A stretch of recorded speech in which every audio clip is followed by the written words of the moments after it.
Hey, and welcome to Quest, the adventure game podcast. Let's not waste any time. There's no time to waste. I say as a cat is on my lap, putting his face up on, like, rubbing it up against the mic. He's done now. I enjoyed that. It was like the theme song was playing. It was really lovely. The two of you together. That's right. We have a third person here. Welcome, Meredith Gran. Hi, guys. Thanks for having me. Thank you so much for joining us. Meredith just released, at the time of recording, a week ago, the sequel to the game, Perfect Tides Station to Station. And so we're thrilled to have her here and talk about the game. And now the cat is chewing on my headphone cable, so I'm going to have to remove him. Oh no! We have to. Yeah. Oh no! That's the fifth cat I had to remove for podcast crimes. This podcast, burns through more cats than you can imagine. It's really awful. We should really just stop recording it, if I'm honest. But the public demands it. They don't care how many cats. They want the real you. Okay. Yeah. You know how people love content, and what we do here is churn out content. This is just the cost of doing business. Yeah. You got to burn a few cats.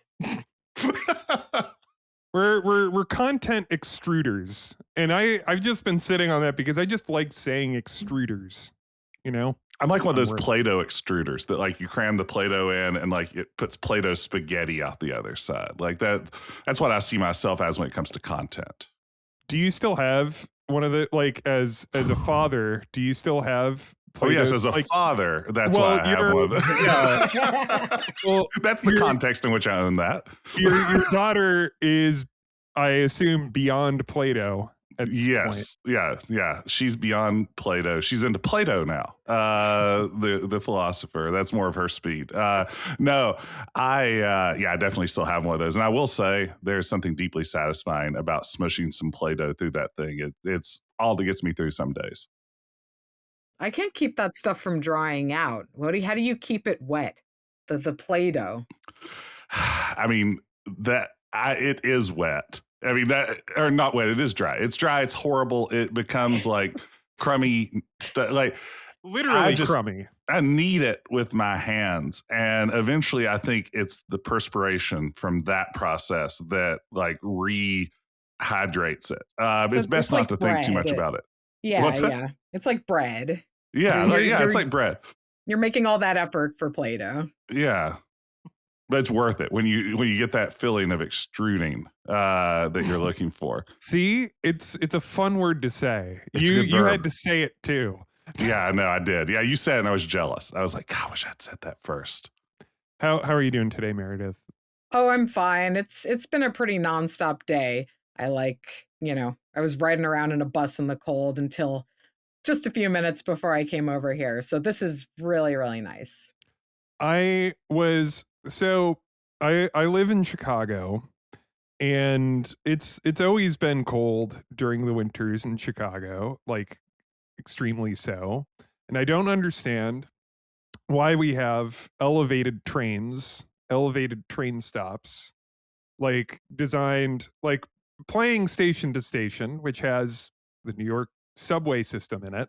I'm like, why must this very cold city have you stand a story up in the winter when it's windy and miserable? And it's just like, that's where you think your most profound thoughts, like when you're suffering on those platforms. Like you probably can conjure all these really specific memories of standing on those raised platforms, like the wind blowing your hat away, and just like having some experience or some thought that is just going to, like, stay with you for the rest of your life. Oh man, that's a really good answer. That's why they did it. Yeah. But now I am thinking. That's why Robert Chicago, the founder of the city, decided we need to elevate this train? What if it was a subway, but it was above ground, and not just on top of ground, but further above ground than that? Yeah, you'd think some real thoughts up there. Yeah, no. Unfortunately, now I'm thinking of you just gave me a very visceral flashback of oh, relationship isn't working out. That's a great place to think that thought specifically. I never knew this would be so easy. Oh man.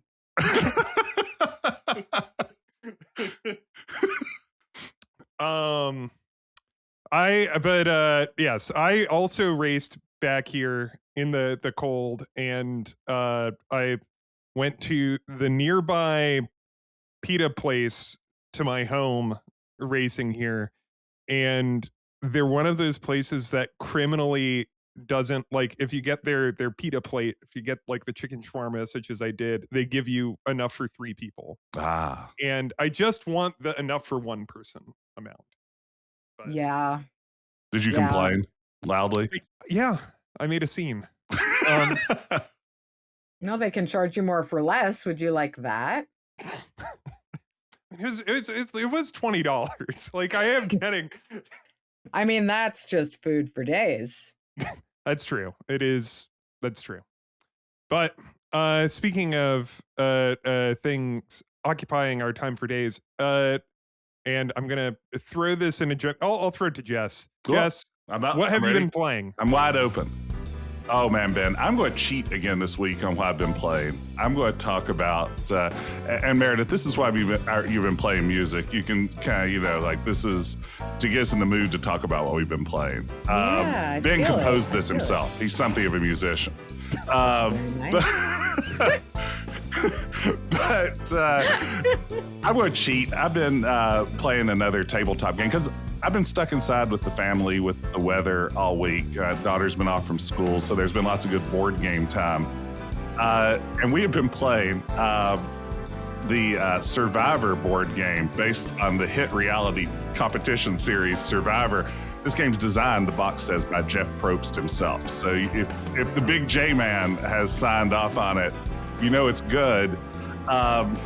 It tries to emulate the strategy and deception and backstabbing of real Survivor, but I found myself very quickly in, I think, the most dad-coded situation possible, which is we started the first game and immediately my daughter and my wife said, we're a team and we need to vote dad out immediately, which has been the pattern for every game so far. So really, I don't get to play this. Like, I just played like one round and then I'm quickly for your life. Yeah, I know. And I did one time. I strategized and told enough lies that I was able to vote out my wife while pinning it on my 12-year-old daughter. At which point, both of them, once they realized a few rounds later that I had done this, really got mad at me. So the one time I did fight from the bottom, it didn't work out. So I'm just going to say this isn't the right game for dads. I'm going to say this doesn't get the dad seal of approval for me. Survivor, the board game.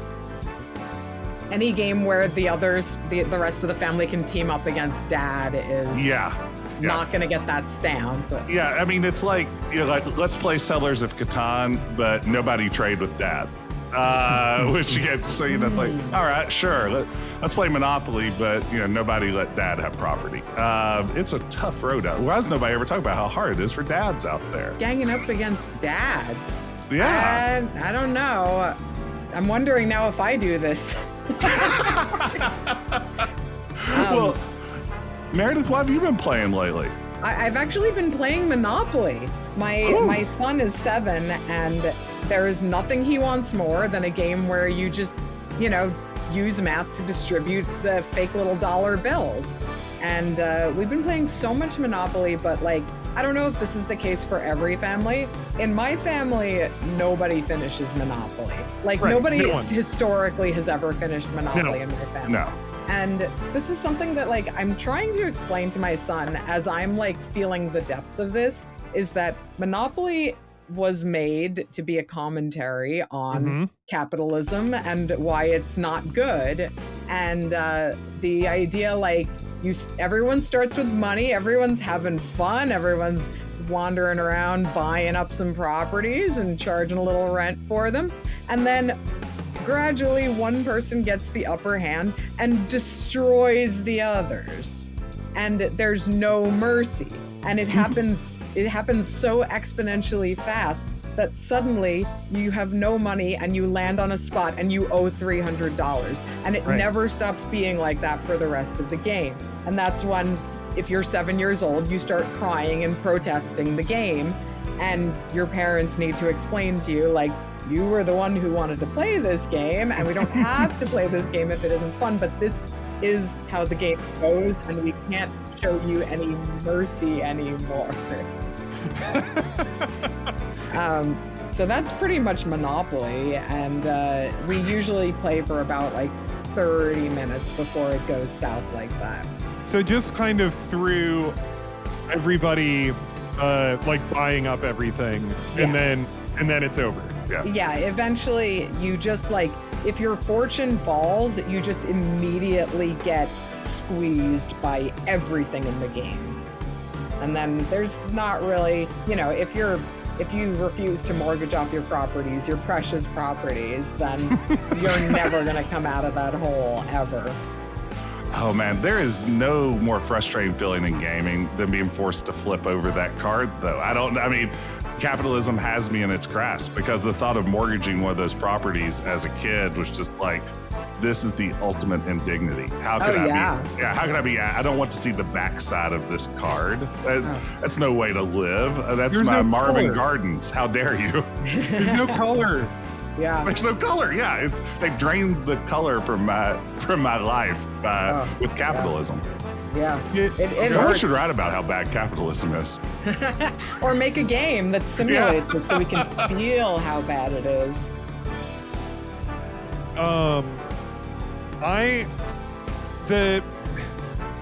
I'm trying to think. We had Monopoly. We had Monopoly, and then we also had Monopoly Junior, which you could finish because it was very short. I would play Monopoly Junior with my little brother, and then at Grandma's house, there was like the 80s, like light up Monopoly, like electronic Monopoly thing that went on top of the Monopoly board, where like you pushed a button and it rolled the dice. Finally. Either of you know this? Finally. I will say that's the hardest part of Monopoly. Man, I never had the cocaine Monopoly. That's amazing. That's amazing. And that's the only thing it does, just roll dice. I just want to, again, they're seeing this on the camera. You're not hearing this. About every minute or two, my cat is leaping back up onto my lap. You're just like patiently taking him, like with a crane arm, just swinging him back over to the floor. I'll continue the board game theme. I've been playing a board game version of a video game. I've been playing Slay the Spire, the board game. And it is like I remember hearing that they were going to, so Slay the Spire is a card game that you play on your computer. And so when I heard that they were making an adaptation for board, I was just like, well, what's the point?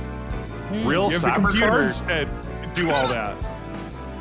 And but for all the people on Board Game Geek, the main board game nerd website, like, love that game. And so I was like, well, I can't argue with Board Game Geek. They know what they're talking about.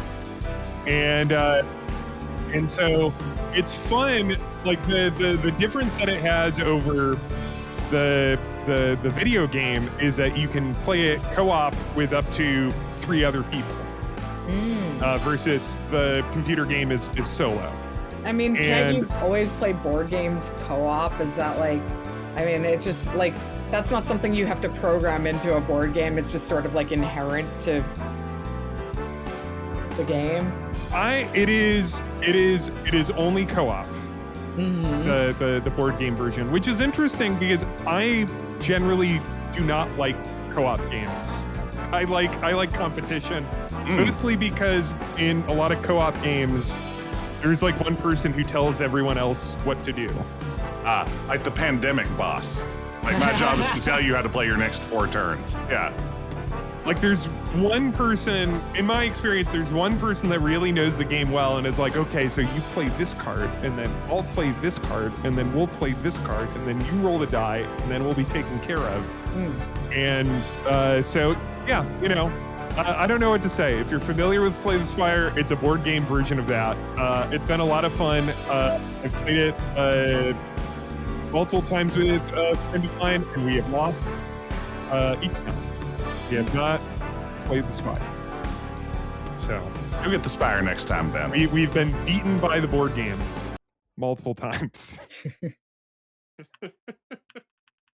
I'm trying to Jess, I still have questions about Survivor the board game. Okay, yeah, ask away. This is, I know that's why a lot of our listeners are thinking too. It's like, yeah, that was all interesting, but I want to hear more from Jess about this Survivor game. So please ask away.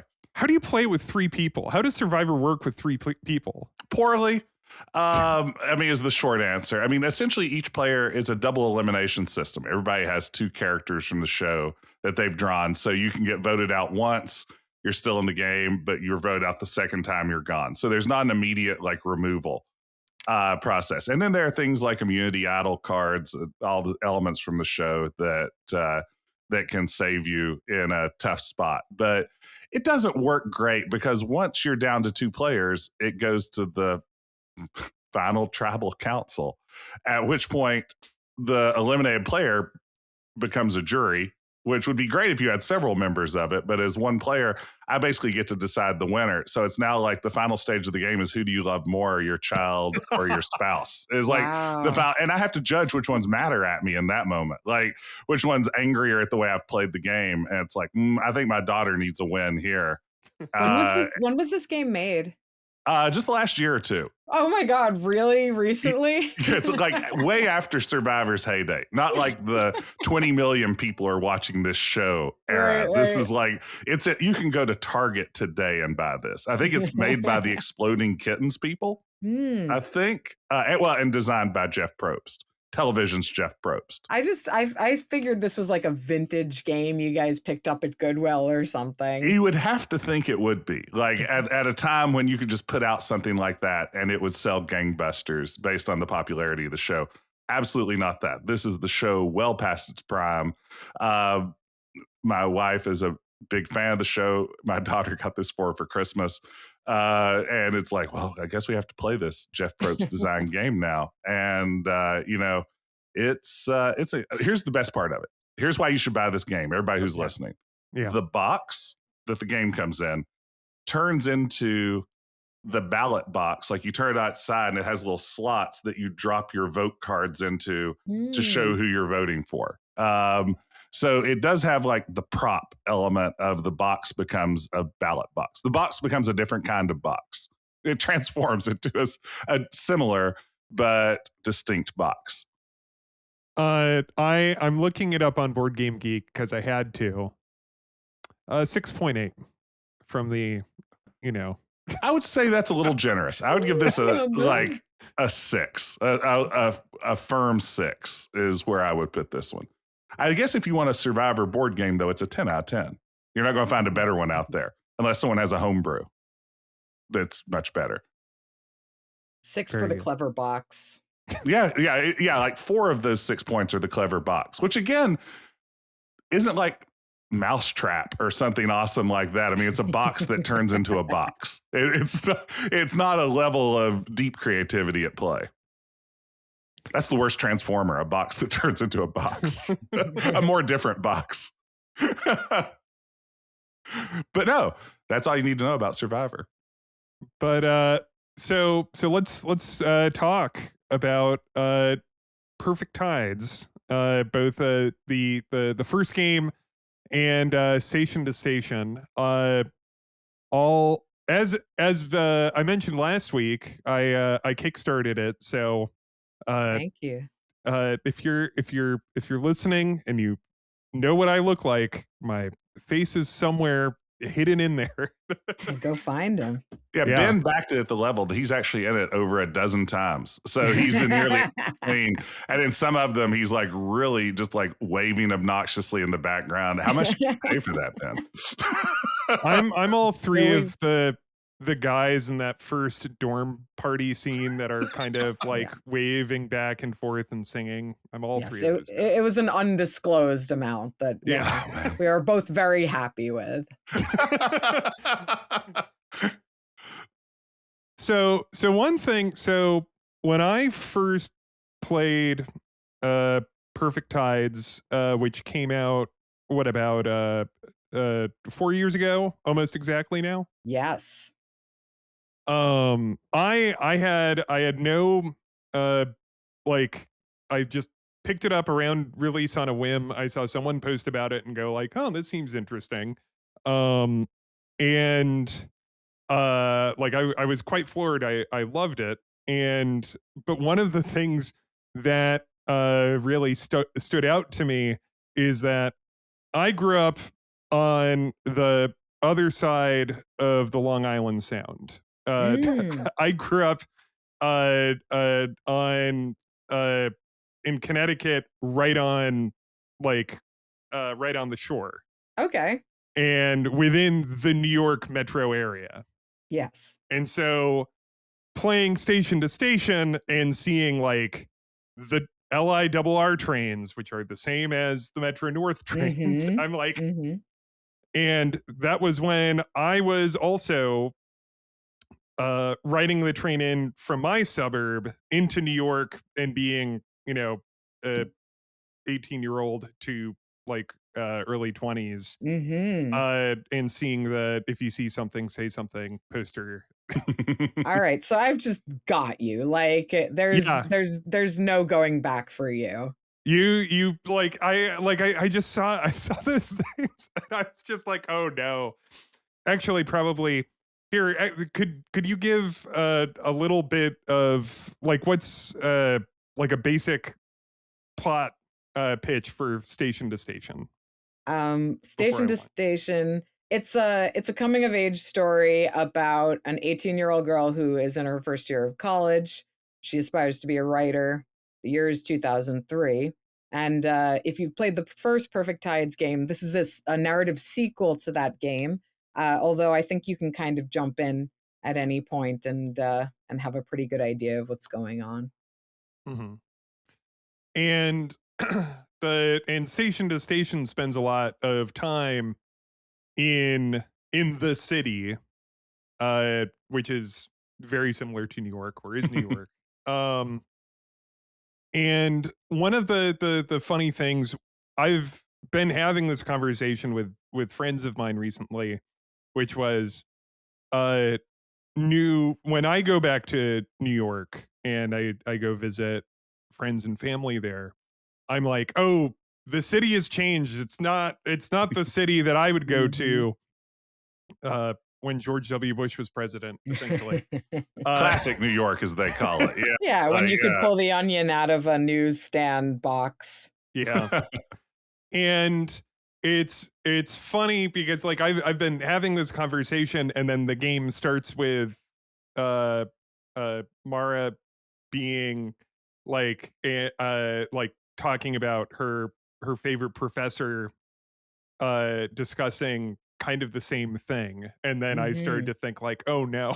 that's me in this story, not Mara. Oh no. Yeah. Right, it's just dawning on you slowly Mhm, that you're being called out for the mhm. next, like, 13 hours. Yeah, it's unfortunate. It's yeah, it's a struggle session. One of the things though, you sort of joked that like this game kind of had you from the start, Ben. I mean, there's so many like ways in which you sort of relate to it directly. And then I think what I found really interesting about Perfect Tides and Station to Station, and it's what like really drew me to the game is that, especially playing Perfect Tides, I'm just, I think I'm probably a little bit older than you guys. So I, like literally the first time I experienced the internet, which is such a big part of Mara's life, was during my freshman orientation in college. I was like the last generation to grow up internetless, I think. And, Mm-hmm. so I had to like warp my brain at an accelerated rate, make up for lost time. And, I grew up in the most rural of rural areas and in Appalachia and everything. But I found Mara's story in Perfect Tides like so immediately relatable. And weirdly, I felt a lot of nostalgia for an experience that I hadn't experienced myself, which I think really speaks to what a well-developed character she is, and just how beautifully written the game is, Meredith. Like I could really connect to this character that had just a radically different experience than my own. And I thought that was just marvelous. Yeah, I was feeling wistful about childhood I didn't have as I was playing. Well, I think that's kind of the secret. Like Ben has all these connections that he's made, but I think everyone is finding those in some way. Like it's kind of like when you hear a song that you really like and you're like, I think these lyrics are exactly about my life. Like Yeah. I'm sure of it, in fact. And you can draw those connections as soon as, I guess, as soon as you're invited to do so. And it seems like people are being able to do that. So thank you. One of the things about the world of both of these games is that there's a lot of specificity Mhm. in references, like a lot of references to books and films in both of the games. Was there a lot of like research? How did you uh put that together? When it comes to books and movies, I really tried to first write about as many as I kind of associated with that period in my life, as much as possible. Try and remember my own impressions of those books and movies, and wherever I couldn't do that, if I had to read the book to, you know, compose my thoughts about it, I really tried to just like imagine myself reading this at a different age and like how I might have felt about it. And I think that shows in, a lot of the things that Mara either, has a heightened sense of importance about, or chooses to ignore completely. Yeah. And one of the things I kind of appreciate in these is that there's a lot of pop culture references, um and a lot of like, as said, like like you see the movies on the marquee, and Mara can go and she can go watch Phone Booth early on. uh um and uh but the game, neither game particularly feels like a reference humor. Like it doesn't feel like this is a reference humor game, or like Mm. it doesn't feel like it's turning to me and nudging into my gut like, hey, do you remember Simpsons Road Rage? Or is it Hit and Run? Uh how, like, is it a challenge to kind of walk that line? I don't think so. I think, when like, yeah, there is a difference. Let me see if I can figure out what it is. But I'm not particularly wistful about this time. I feel like I've spent a lot of time thinking and remembering how I felt around that time, and really trying to speak frankly about it without, Mhm. you know, putting any kind of rose color on it. So when I think of those movies, like some of them were cool and some of them sucked, and some of those books sucked and some of them were formative, and I think they're worth mentioning because they are, just part of the texture on the whole thing. Like, I talk about like this idea that um you don't have to have the same sense memory as me, but if I describe like a specific way that something smelled, then you will remember a specific way that something smelled to you.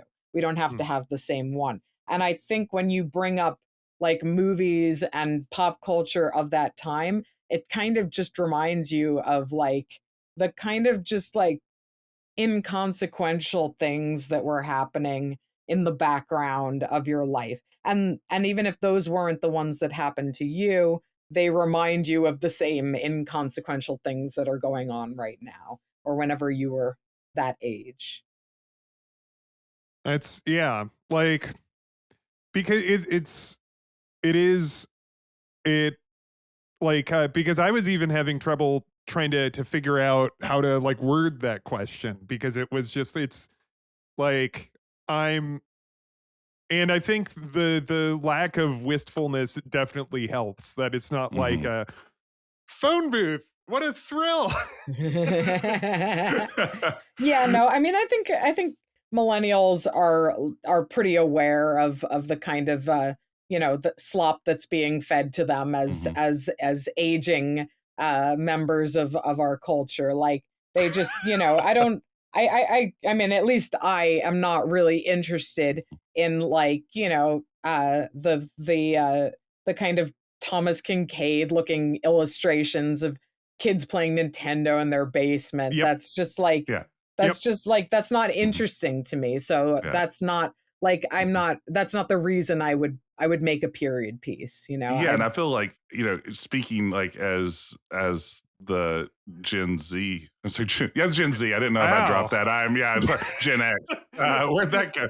I'm really trying to rebrand as more of a Gen Z, like 6'7" kind of thing going on. But yeah, no, as like a Gen Xer, so much of the nostalgia slop that's produced for us is just like, oh my God, do you remember how awesome Back to the Future was? Like we all loved that Mhm. movie, and it's been done to death and spoon fed to us so much. It's kind of, and again, all of it is through this, like, yeah, the only movies that came out in the 80s were Back to the Future and Raiders of the Lost Ark and Ghostbusters, and everything was great all the time. There weren't Yeah. 1,000 Dudley Moore movies that were Yeah. getting like coming out and making $1 zillion alongside that. Well, I mean, I'm not interested in like the fact that Back to the Future was playing. I'm interested in like who'd you go with? Like what was your home Yeah. life like? What were you Yeah. wearing? What did you like, what was important to you? And also Back to the Future was playing. Like Yeah. I think that can be very evocative, but I think yeah, like if we assign all of the value of our the days of our youth to these movies that were out, that's like really a shame, I think. We Funko Popified our entire childhood. Mhm. It's interesting playing like it's again playing the first Perfect Tides. It like I was hit again with the same feeling of when I watched Lady Bird when that came out however many years ago that Mhm. was. And that was a first date movie, and I turned to my date at the end of the movie and I said to him, I was like, "Oh my god, they're making nostalgia movies for millennials now. Holy shit. Oh no." Oh Yeah, and no. that was what, like 8 years ago at this point? Yeah. Yeah. Yeah. Yeah. No, it's been going on for a while now. Yeah. um so Perfect Tides had more of what would be kind of the uh classic like Sierra interface Mhm. of the like the top of the screen with pickup and inventory and look and like everything else. What games were you playing like because I think I read an interview where you said, "Oh, well, these were the games I played when I was a kid." What Mhm. games were you thinking of? Oh yeah. Well, my favorite, like the most formative ones for me were King's Quest V, which would have been the first one I was exposed to. And then shortly after that, King's Quest VI. I also really liked Laura Bow 2. which I actually think the second game takes a little bit more influence from. But yeah, the games where you're just like a little guy walking around, you can see and talk to and touch everything, and like everyone just, takes one look at you and they're like, let's kill him. And that's like, I just loved that about those games. So that was a big inspiration for the first game, definitely. Would you like the first game has like there's kind of potential for different endings, and I haven't finished Station to Station, so I don't know if that's the case there, but that kind of made me think of King's Quest 6 actually, which has that kind of similar kind of Yeah, there's like an ending that's like 1 second long and an ending that's like 20 minutes long, and you have to do so many things to go from one ending to the other. Yeah, that's exactly what I did. Yeah. I'm fascinated by the idea of Laura Bow 2 being influential on Station to Station as well. I'm curious, was it maybe the notebook element that ends up being the inspiration Yeah. there? Yeah, Okay. the notebook is very similar, I think, to her phone. I kind of play with the inventory of ideas a little bit differently. There's more dimensions to it, but I was definitely thinking about that. And I think the game is maybe like a little bit more detective like than the first Perfect Tides. You're collecting information, you're trying to like be a good writer, which is sort of what's going on with Laura Bow. And she also gets thrown into like all of these situations that she didn't ask for or prepare for. So, a fun adventure girl kind of game. Yeah, I was definitely influenced by that one. but you can't get hit by a car if you just walk out into the street. In Perfect Tides too? Well, Yeah. I don't want to say too much. There's some cars that try to take your life. Oh for no! sure. Man, well, thank goodness. Oh, good. All right. Well, then it is just like Laura Bow. Is there a talking T-Rex? I had to think about it, but no. Well, the T-Rex didn't pledge at a level that got them a speaking role, right? Yeah, exactly. Exactly. Yeah. Josh Mandel just should have coughed up a little more. We talked a little bit about like my reaction, like looking as a millennial and Jess as a Gen X, and I was looking at like some of the Steam reviews, and I'm curious because I saw at least one there, maybe a couple from people that are like Gen Z. Both like I read a review that was like, I played the first game when I was in high school.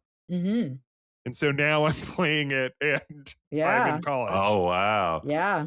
And so I was wondering, have you heard from people that are much younger than all three of us here? Yeah, absolutely. There are people who are Mara's age in the game and they are experiencing this stuff right now.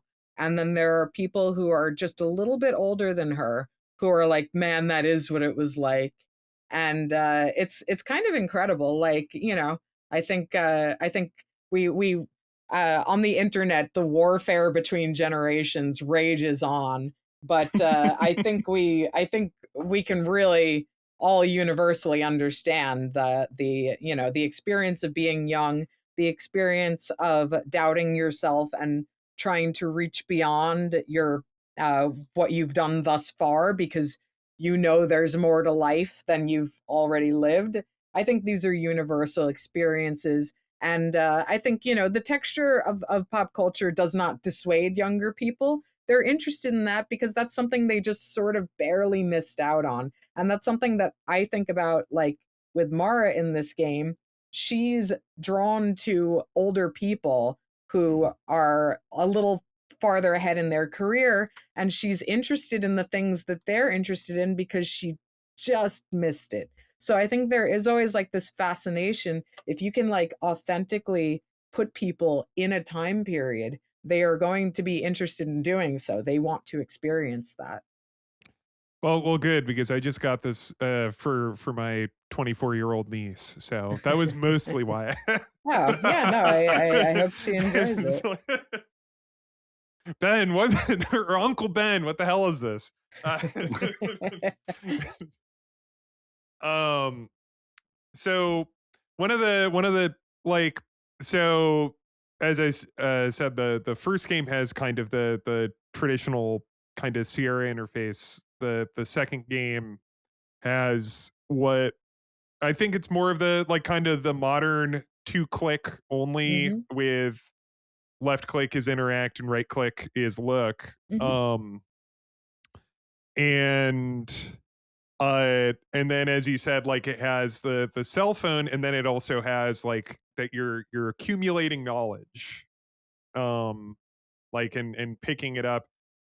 What, like, what led you to, like, in some ways I was actually kind of thinking a little bit of like Quest for Glory, a little bit of mm, it, like you're kind of leveling up. There's also a little more like kind of playfulness with um like kind of convention and genre design. Like, there's mhm, a conversation, and I won't give anything away, but a conversation at a little bit into the game, where you have like a heart meter, and like it's like this. I saw someone described it online as a boss battle, mhm.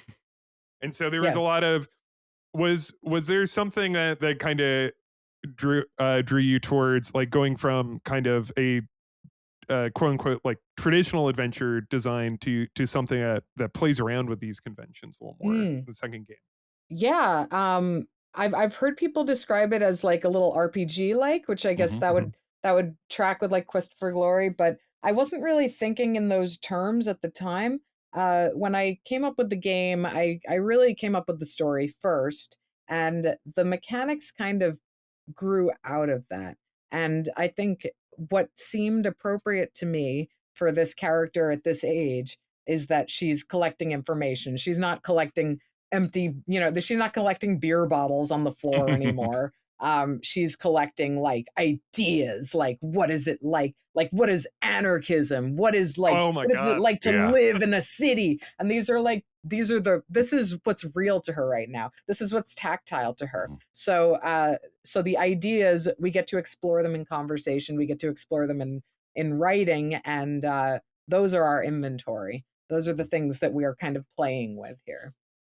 And I love that. Like that really rang true to me as like a kid who, when I got to college, of course, I mean, I ended up being a professor for a living, so obviously I liked So being you in never college. left. I never left. I've never outgrown it. That's why I still identify as Gen Z. But I think that just really captures how I felt at age 18 too. Like I was in college and it just felt like I'm here to fill my brain with all of these ideas that I've never heard of before, but now are the most fascinating thing in the world to me. And seeing sort of Mara tackle these things in that same way. And yeah, like gamifying that experience of just like, okay, I've been exposed to a lot of people who aren't like me and a lot of ideas I've never heard before. And how do I integrate this into my sense of self that I've built for the last 18 years? And how do those fit together into this new person I'm becoming? Yeah, I think that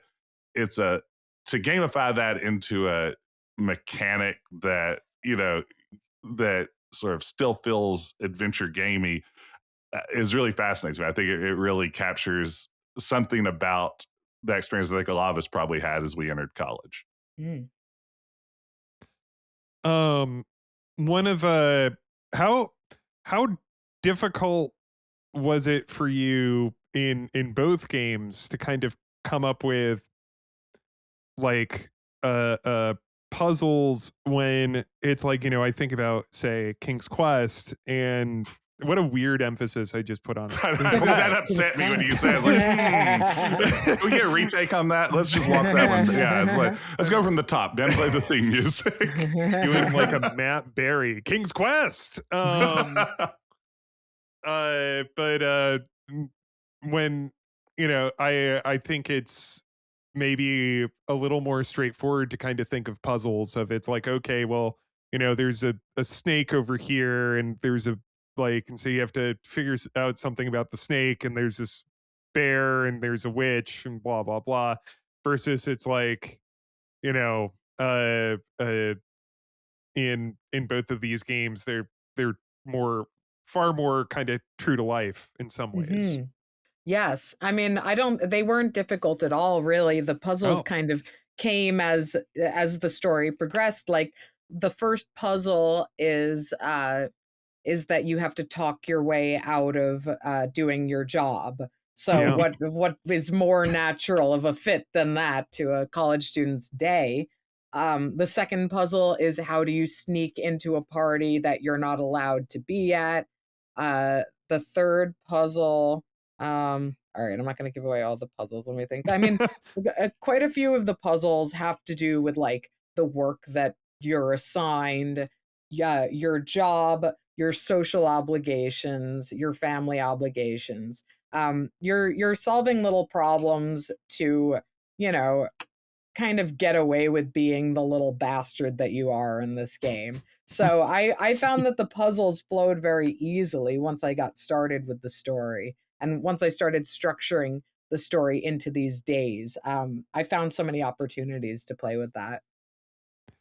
It is funny that you said like the little bastard because like, you know, it it's one of the things I appreciate in the game is that you watch her sometimes quite dramatically fuck up Hmm. Yes. in the game, but the writing is so compassionate towards her.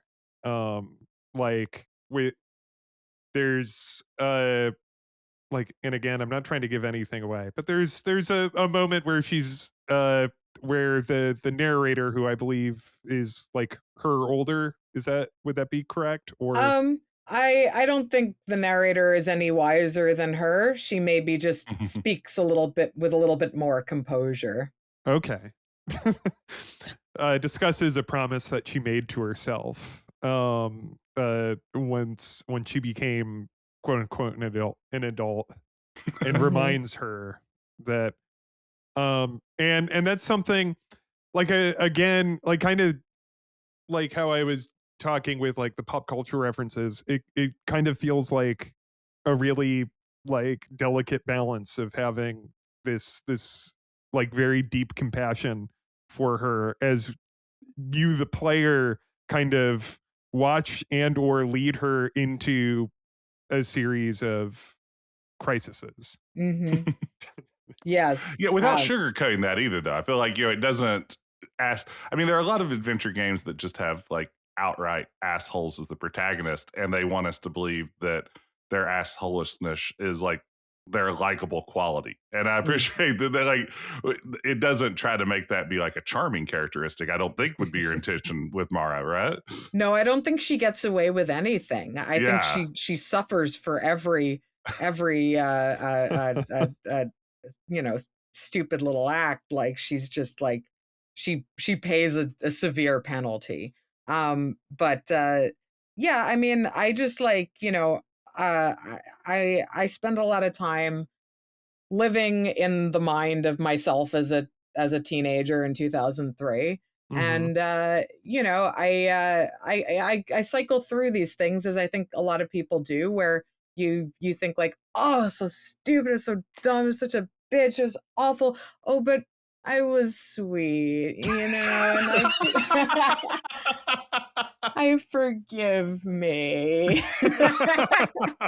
And I think that's what it comes down to, is like the reason I show Mara doing these things is because I want to show that this is a moment in which she either takes or misses an opportunity to Mhm.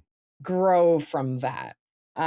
Because that is, the pace at which I write this is what I approximate the pace at which somebody actually learns lessons from these things might look like. I'm curious, do you ever watch people who stream your games? Is that something that that you enjoy doing? I know people we've Yeah. talked to, it varies, but Yeah, I do like watching that. I think I probably got more out of it for the first game because it was like I don't know what anyone's going to think of this, and uh-huh. then I got to hear. And with this one, I'm like, I think I already know what they're going to think. Like I'm not as lacking in confidence there, but I do listen a little bit at night. People start to stream it, so I'll put one on while I'm washing dishes or something. Yeah. I was And just yeah, oh, go please. oh No, go ahead. please. No, please. I was just going to say that without fail, whether the streamer completely accepts the conceit of the game or whether they're fighting it every step of the way, they will eventually start telling stories about their own college Oh experiences. yeah. And Oh, I'm that's like, perfect. there it is. I know I can get that out of you. I was thinking, like, before I played the original Perfect Tides, I actually watched Ben stream it on Twitch. So I was in the audience for that one. And something that I just loved as I watched Ben play through this was when we'd get to those moments when, Mara would have, maybe a moment where she was a little unkind to a loved one or something Mhm. like that, or some of those other moments that I guess a lot of reviews threw around, cringe behavior or things like that Mhm. was the term I'd see pretty often. But I just loved watching in the chat how many people, like, you just see, like, she would say something a little hurtful, just be like, oh no, like, just how locked in people got to just like, and I imagine that oh no is coming from a place of, again, it's like, oh, I remember saying There. something mean to my mom one time when all she was Mhm. doing was caring about me. The nerve of that lady, but I just loved watching that because, I mean, you could tell, again, kind of like you said, with Station to Station, it brings out people's own stories about their, college experiences, probably good and bad. You could Yes. just feel that audience kind of riding the emotional wave that the game was taking them on. Mhm. Yeah, and I mean, that's really all I set out to do because I just wanna crack into people a little bit with these stories and, just let them reveal what's inside. The Yeah, no, and that's actually kind of the thing because when I stream this probably at the end of February, the beginning of March, I'm looking forward to when I stream with two friends of mine, and I'm looking forward to what my friend Sarah has to say about it related to her experiences, Mm. especially with the shitty boyfriend. Oh, I love when friends stream it. That's so wonderful. Because yeah, you really do get a lot out of that. It- Um yeah. I'm just like Sarah, like I'm just in my mind, like, and I've been texting her. I'm like, Sarah, we're gonna play the next one, and she's like, I can't wait. I loved the and I'm like, Sarah, I just have so many things I want to ask you because I know that like it's like I know like I'm just like I want to hear her shitty boyfriend story. yeah, the shitty boyfriend I feel is like it's like a are you with me or not moment in the game where I saw somebody like tweeting their experience playing the game the other night and they were kind of unhappy about like what kind of game it turned out to be and they're like is it going to be like this and like they're just like tweeting out grouchy reactions and then within like an hour they're like oh my god girl dump him like they just got to that part where they just in spite of themselves felt that way too. Oh, that guy.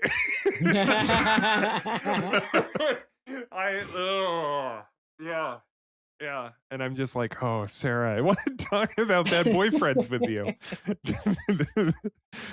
um and yeah, like, and I mean that was our experience playing the first game when we streamed it at release, especially because we're like the three of us streaming together. We're all big nerds. And so like the second, I think like the in the same way that um like the boyfriend is kind of like a hook that kind of like pulls people in.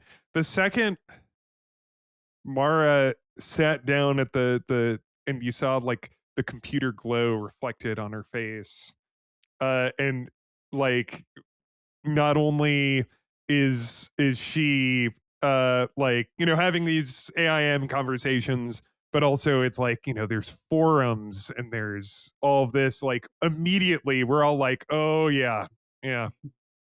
I was on forums. Grayson was on forums. I think Sarah might have been on forum. Like, and we're all just talking about all these fucking forums that we were on. This old internet before everyone was on one forum together. Yeah. Those are the days. Those are the days. Yeah. Like, and you know, and the relationships and the weird friendships that you had at the time, and like those, and like Jess, you're still like quite close with people from your forum days. And now I'm friends with yeah, that's right. I mean, old forum friends. I ran back in the mid 90s, just Meredith, to kind of give you like the quick version of the story. I ran a big Space Quest fan site that started like as soon as I got to college, and had a message forum. And I didn't know this until years and years later. It turns out Ben was actually an occasional poster on that forum. We didn't make this connection until 25 years later to realize that that he had been there, and that and yeah, I mean, a lot of those people, it created such a weird, tight knit little community of nerds that, you know, still in contact. I've worked on games with those people that sort of work through my nostalgia from, you know, 10 years earlier than the period that sort of you're grappling with. And, you know, that, yeah, that internet, man, we reminisce about that internet far too often on this podcast. I mean, it was incredibly dangerous and unsavory place, but so wonderful and just full of excitement. Yeah, it was. Yeah, it was very different for better and worse. But there are things about it that have been lost that are a shame. You know, I'm living the internet forum dream. All these years later, I'm friends with the admin. So, you know. The saddest internet dream.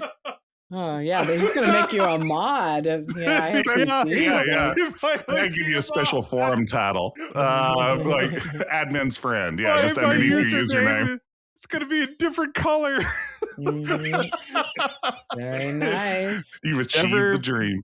Never give up. Yeah, that's the whole reason this podcast exists, so Ben could rank up on the forum I launched in 1996. You know, one of the things in Station to Station is that there is kind of and I put this in quotes in my notes here, choices matter design, in that it's like you'll have moments where it's like, do you go with your friend to the park or do you work on a paper? And like I think that's maybe the first decision of that kind in the game. And like, I'm going to say, making that decision was extremely like nerve-wracking to me. Like, that felt like more of an actual decision than like, will you like in BioShock, will you harvest the guts or the brain of this little girl for magic powers? But it's like, no, will I work on a like that's too real. Yeah, I mean, that's like real stress that still hits way too close to home for me today. It's like, I don't want to work on a paper still. That still sounds like the worst thing you can do with your time. You want to smoke weed with your friend when you didn't expect to, or do you want to write a paper that is not even for school? Yeah. Was like, you know, I just was really struck when that first decision came, and actually it's kind of teed up because the game also tells you that you can't do everything pretty early, and that like you just have to live with that anxiety.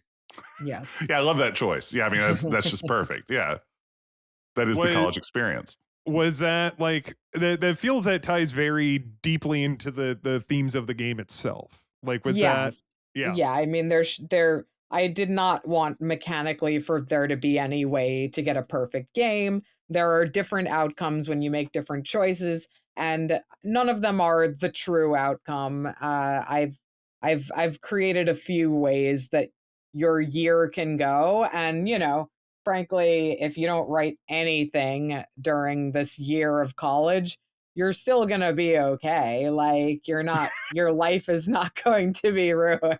Yeah. I mean, that was my experience my freshman year. That was the choice I ultimately made. Hmm. And yeah, I dug myself out of that pit. It just took 4 more years, you know. Yeah. And one of the like you posted I think today like a list of acknowledgments of like everybody that you worked with on Hmm. this game. One that was really interesting to me was you worked with an editor, Matt Carney, I believe, like who helped edit the text in it.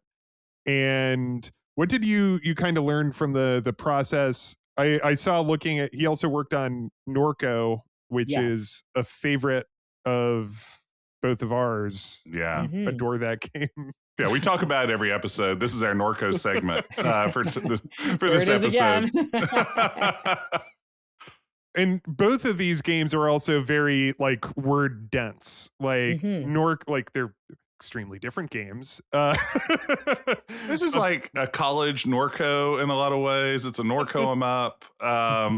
but what was that process like? What's the process of working with a editor specifically like on a game? Is it's not Hmm. just like copy editing, I assume, or like No, although he did do that too, which was wonderful. He did do line edits, but on a daily basis, he would often help me put onto paper the various puzzles, mechanical components that were still being worked out.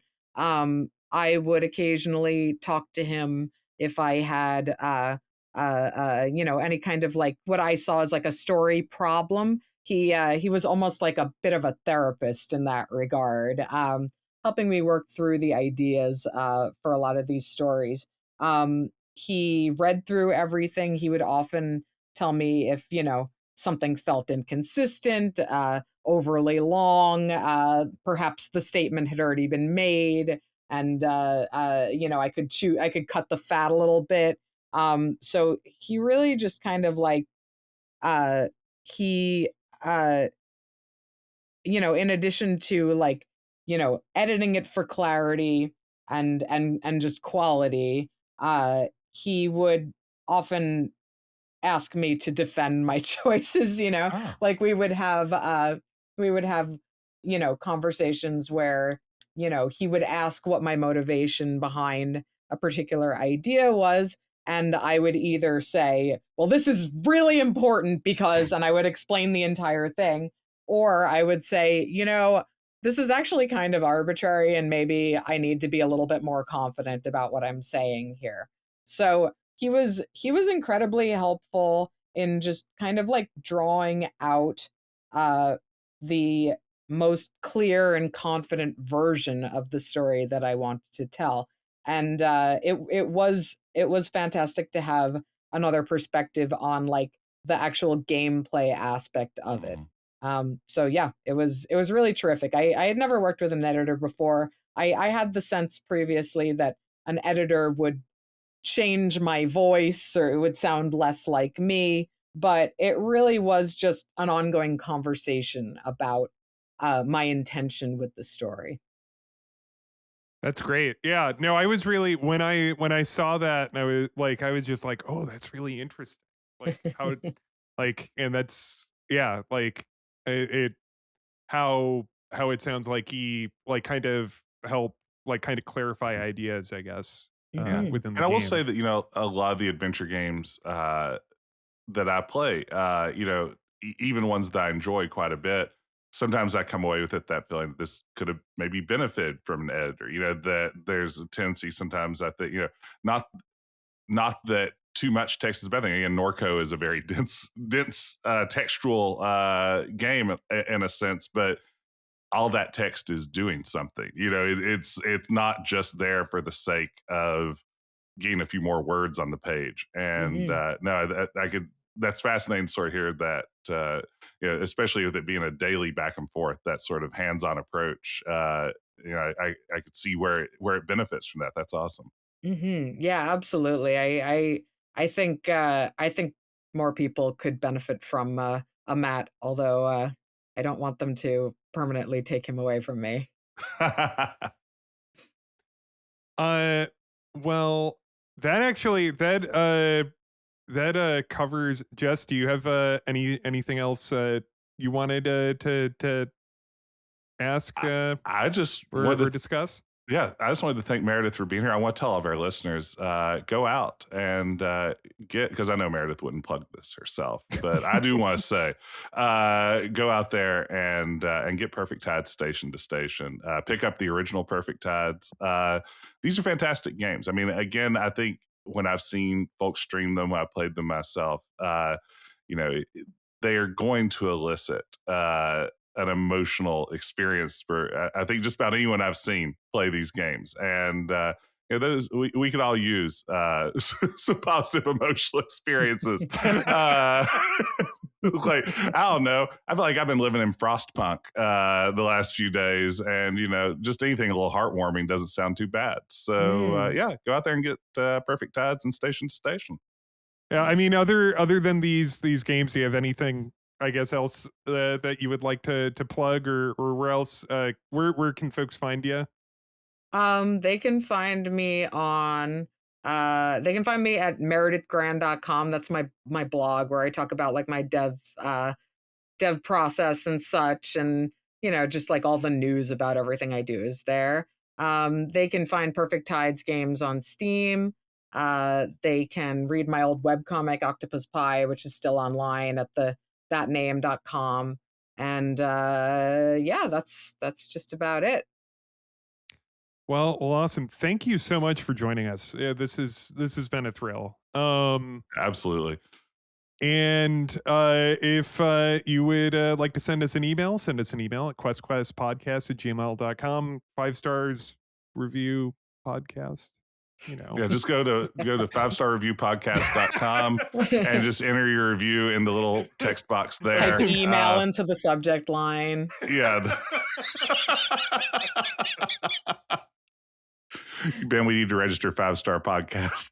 I'm sure that exists. 5starpodcast.biz.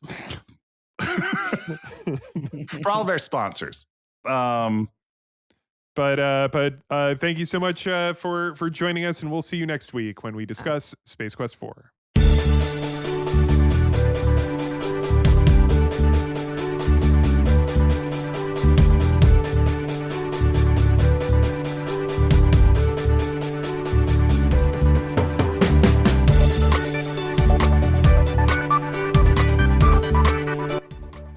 Meredith, did you ever play Space Quest 4? No, I've never played any of the Space Quest games.